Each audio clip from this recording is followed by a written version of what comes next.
Dale, and I am the CEO and founder of Election.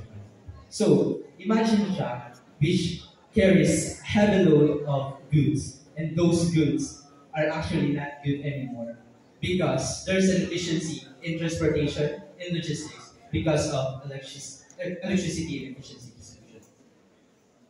In the Philippines, 9.4% loss was tallied in the year of 2014, equating to 50 billion pesos in financial loss.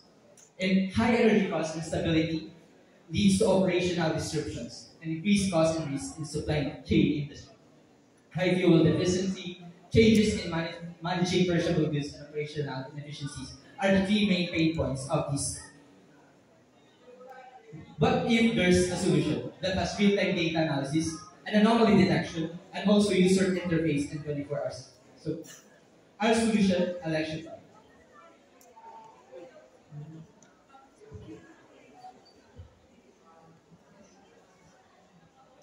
So this smart meter here, as you can see, is powered by IoT device. It's an IoT device. Compatibility with a lot of sensors such as GPS modules, SIM 300 modules, and sensors to determine your electricity consumption.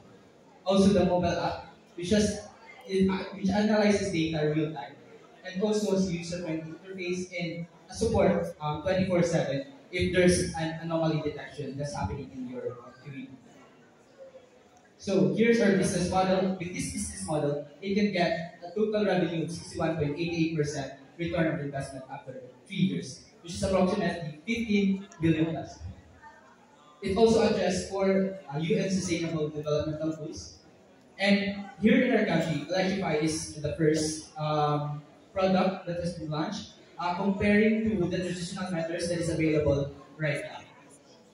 In the global market, with the initial deployment, we are collaborating and partnering with different electric cooperatives here in the Philippines, which can cost 150 million pesos, and a total of global market of 30.25 billion pesos.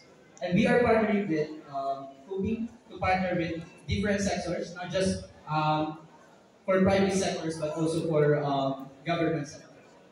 So here's our introduction. With our initial product launching this year, and we'll be hoping to partnership and collaboration with different DPIs and also different sectors here in our country, and hopefully to expand globally by the year 27. Our product has won several competitions, not just in the Philippines but also internationally. Time's up.